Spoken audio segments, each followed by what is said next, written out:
It is now time to know what's on the front pages of the Nigerian newspapers. Journalists Ifi Onyegbile and Dario Dufowokon are in the studio. Good morning, ladies and gentlemen. Thank you for joining us on TVC Breakfast. Good morning. All right, we head straight to the papers now, and I begin with the Daily Times. Excuse me. Audit report, 59 MDAs to refund over 300 billion naira into FG, federal government's coffers. Audit report, 59 MDAs to refund over 300 billion naira into federal government's coffers. Misappropriated funds are being asked, 59 MDAs are being asked to return over 300 billion naira misappropriated funds to the federal government. To the business day now, 50 years after, OPEC gains still evade Nigeria. 50 years after, OPEC gains still evade Nigeria. To the Punch newspaper, debt servicing rises, gulps 72% of federal government's revenues. Debt servicing to revenue ratio jumped from 54.66% in 2019 to 72% in 2020. Ratio high because of indiscipline. We may lose infrastructure to creditors. Utomi. All right. To the Nigerian Tribune now, Nigeria needs $100 billion yearly for 30 years to close infrastructure deficit. That's the AFDB, African Development Bank, speaking there. To the Guardian newspaper, 40 days of Twitter ban, federal government's projected tax earnings undermined by fewer users. Twitter unlikely to bend rules as losses reach 96 billion naira, says Teniola. SMEs contributing 48% to GDP, worst hit by ban survey.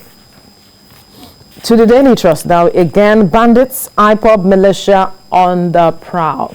Kogi monarch abducted, businessman killed in Bauchi, 3 policemen, football club chair, manager shot dead in Anambra, ESN kills 2 soldiers in Enugu, Katsina, Daura Emirates suspend Salah festivities, 6 persons kidnapped in Abuja. To the first newspaper, Insecurity, 2 Northern Emirates suspend Salah festivities as gunmen abduct monarch in Kogi. To the Blueprint now, 72 hours after Kajuru Emir's abduction release, bandits kidnap Kogi first-class monarch, demand 30 million naira ransom. Kill 1 in Niger, abduct 5, use victims to convey rustled cows. Suspected ESN members slay 2 soldiers in Enugu. To the Nigerian News Direct now, Insecurity, Nigeria to deploy robots, artificial intelligence to fight criminals. Senate urges security agencies to collaborate with Ministry of Communications and Digital Economy. I wonder why Dari is smiling. All right, to this day newspaper now, APC, PDP senators rally to pass e-transmission of election results. Senate begins clause-by-clause consideration of Electoral Act Amendment Bill today. Lawan admits pressure, gets 900 text messages. Right. To the Vanguard newspaper, transmit polls results where feasible, Senate report. Lobby lawmakers don't blackmail NAS leadership, National Assembly leadership. Lawan tells Nigerians, says those accusing National Assembly leadership are rabble-rousers. All we want is fair, just electoral law at Feni Ferry. Nothing wrong with Lawan asking Nigerians to lobby their lawmakers, ACF. Let Senate make laws to make INEC truly independent, Ohaneze. There's no blackmail, do what Nigerians want, Pandef tells National Assembly. All right, let's quickly move now to the Daily Sun. PIB South loses bid for 5% trust fund. NAS okays 3% for host communities, retains 30% for frontier basings. Oil workers threaten industrial action. All right, let's begin by looking at the story on the front page of the Nigerian News Direct, because Dari smiled, and I want to get his reaction. I want to know why he smiled, talking about Nigeria to deploy robots, artificial intelligence to fight criminals. Perhaps this will put a spin to our fight against insecurity, Dari, don't you think? I smiled because I've had that before. Okay. I smiled because we have passed that road before. I smiled because I know we probably spent some money in the past pursuing this same thing that looks like breaking news to us now. If the Senate is just telling us now, I hope they are not telling us that we've not been doing that before, because it will come to some of us. Perhaps that's what it means, because but I'm sure if you deploy means isn't that? Does it mean that it's new? You are our teacher here now. Okay. Help us Nigeria to deploy. What does it mean? It simply means what it means. They're going to put to use. Doesn't mean we have not done it before. It doesn't mean that we've not been using it before. But I wonder why this is making front page stories. We joke too much in this country. That's the truth, Veronica. Deploying robots and artificial intelligence to fight criminals. Is this the first time? Are you going to be the first country to do that? Why is that? You can't say it's not the first time in Nigeria. We've said it before. There's no way we've done it. Why is that making front page? So what we're saying now is they have to talk about what it is that they're doing. Remember, I saw a headline on one of the TV stations talking about how much was deployed to monitoring something on WhatsApp or what have we. Social media. That's it. WhatsApp. Not WhatsApp. WhatsApp directly. A whopping song. NIA, Nigeria Intelligence Agency. That will take care of some of these problems we are God bless you. about. So that's why I say that we joke too much in Nigeria. And I wonder what it is when you talk about the Committee of Nations, the way people look at Nigeria is in the eye of the world, but of course for the very wrong reasons. You're saying to us that you're deploying robots and artificial intelligence to fight criminals. What have you done even before doing this or deploying whatever it is that you've talked about? You're going to also you'll be amazed at the amount of money they will tell you will go into this, which is exactly where it is that we're going.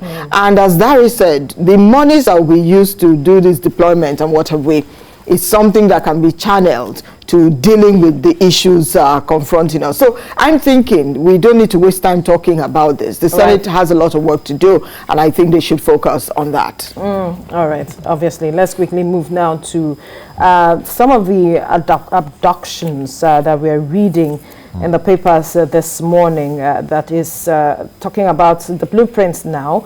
It says 72 hours after Kajuru Emir's abduction, release bandits kidnap Kogi first-class monarch and demand 30 million naira ransom. Still talking about insecurity. It's coming and we also saw that because one other story on the pages of the Daily Trust said bandits IPOB militia on the prowl. We saw a number of persons that were kidnapped. We saw some soldiers were killed.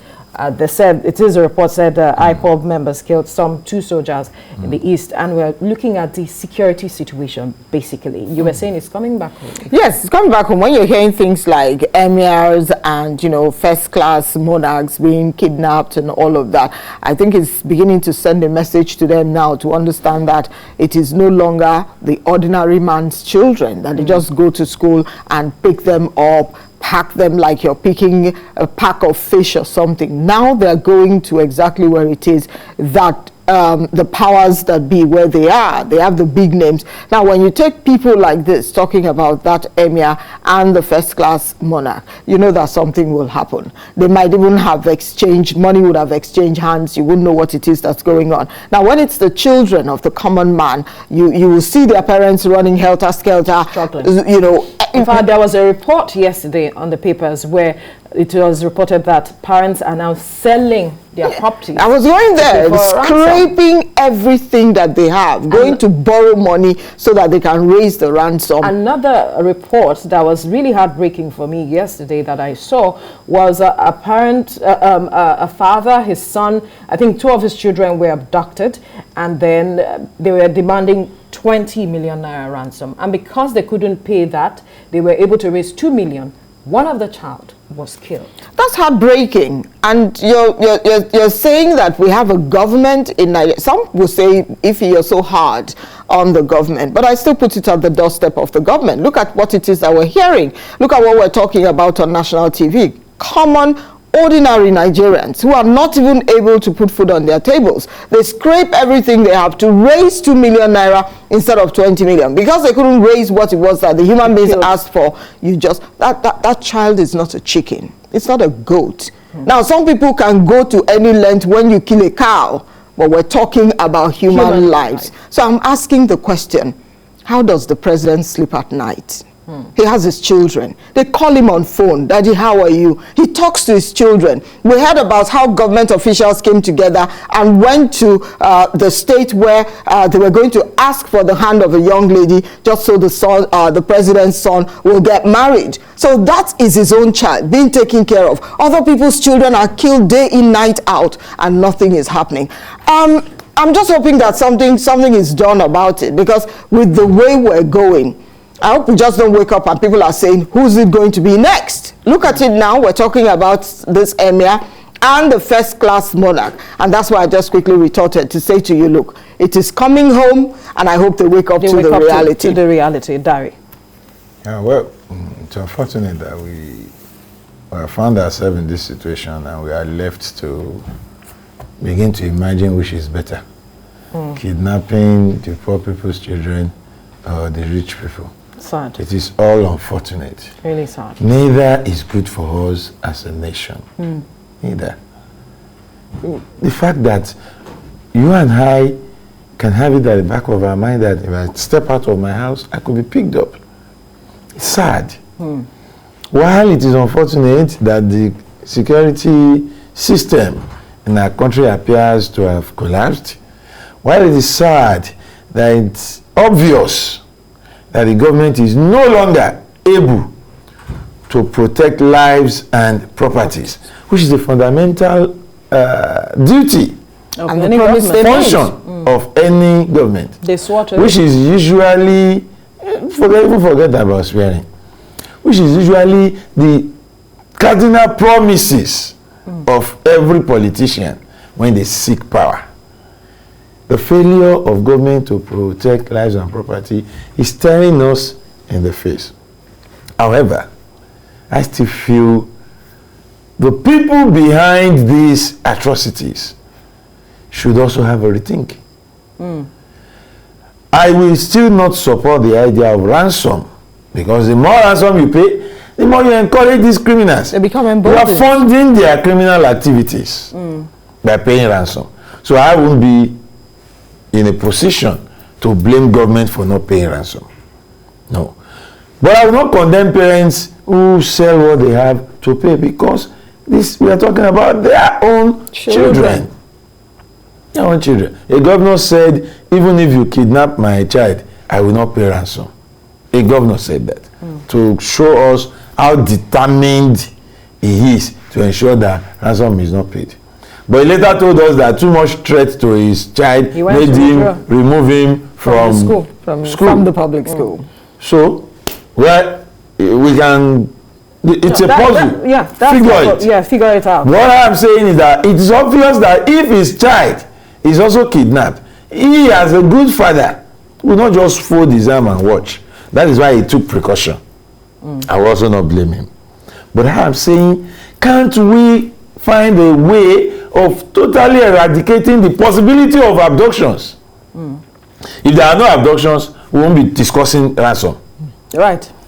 Now, it is so bad that when Boko Haram started, you see, I always say it here, tie what is happening to what is the war going on in the northeast. All these issues are continuations of that Boko Haram war. When they started, they said Boko Haram, meaning book. That's Western education. Is a sin. Yeah.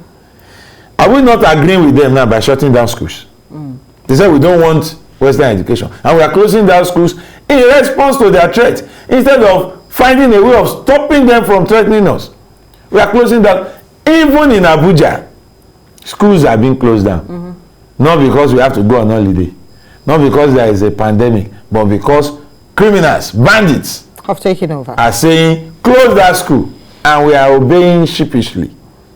It is obvious that we have lost the space to these criminals. And the earlier both the government and the people of Nigeria realize that what is happening is not going to do any of us any good, the better for us. All right. We need to quickly move to another story now on the front page of the Nigerian Tribune, which has to do with Nigeria needs $100 billion yearly for 30 years to close infrastructure deficit. Africa Development Bank speaking there. And I remember someone reacting and saying, where would we get this money from? That's what I was going to ask. Seeing how much we are already owing. Where's it going to come from? Who's going to pay back? 30 years. That's a simple question. $100 billion. That's the question. Where is it going to come from? So you still go borrowing. And we are still seeing the level of destruction on the infrastructure. The existing ones. Exactly. So, and who is going to pay back? Because you're going to collect your loan, you definitely will make your plans to pay back. So I just hope Nigeria is not auctioned someday. That's just a simple, long and short of it all. I say to you, at the time the president came to declare that station open somewhere in Lagos, someone drew my attention to something and asked me a question, why do you have a Chinese flag somewhere? I just hope it was Photoshop anyway, because I said to him, I think that's Photoshop. You can't have a Chinese flag flying somewhere. And he's saying, look, what if they have a hand in it and all the monies, you know, used to set it up and put it together was from China? I said, well, don't go there. But if we look at this now, you're talking to me and saying to me 100 billion naira yearly. Dollars, please. Oh, sorry, dollars. 100 billion dollars yearly for 30 good years to close infrastructure deficit. So I'm asking, what is happening to all of the monies? What's happening to the IGR? If you understand what I'm talking about, what are the states being, which is what I've always said, look, if there are states that are not viable, what is the point? Why don't you merge? Let states merge and all of that. But some people are still advocating for the creation of more states, which simply says to me that people do not understand what it is. They can't read the handwriting on the wall. But the time is now for us to wake up and smell the coffee, because it's black, it's thick, and there is no milk. And that's the truth. Yeah. $100 billion yearly. For 30 years. 30 years. ADB said that. AFDB. I want to appreciate that organization for telling us. Why are you sounding so sarcastic? No, they just told us the truth. So you don't like if you look at the streets of your neighborhood, will tell you this is the truth. A look at the streets in your village will tell you this is the truth. But the question I appreciate that reality. The question is, I want to ask or say simply that this is the result of 30 years of wasting billions of dollars too. This is the result of 30 years of wasting billions of oil money. That is why we are here. For 30 years, we were wasting money on ESTA codes, on jamborees, on unnecessary celebrations. Nigeria can celebrate. Shouldn't we celebrate? Well, now we are seeing the result.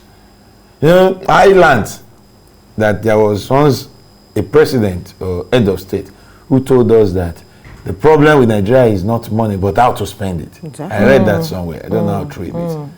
That was some 30 years ago, or thereabout. We had so much oil money.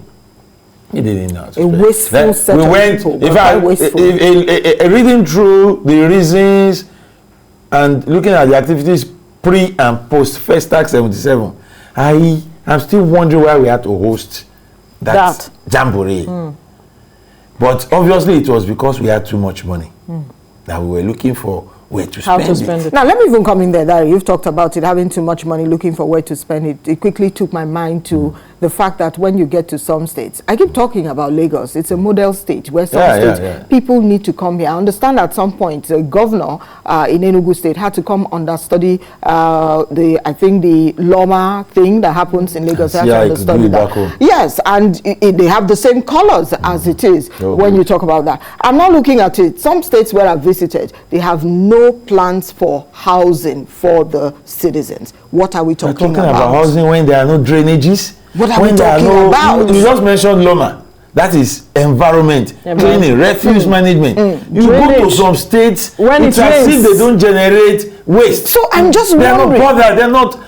That is part of, you see, when you say infrastructural deficit, it's not just about building. No, not at all. It is about making your cities livable. You know, everything is connected. Yes. If there are no drainages, did you see the gentleman who was almost crying, touching a structure that was built in a particular state? Yes. You're just wondering, In a what kind of a particular lie state. is that? From here to here, and you don't even see where the water will go. And the guy had to touch it to say, I say, wait, this so is if the water is coming from here, where will it? Where will And it now, go? talking about 30 years of wasting money, it's also 30 years of lying to ourselves.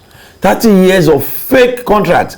30 years of half-baked professionals being given job to do. But we love to be lied 30 to. years of awarding contracts that are actually not meant to be executed.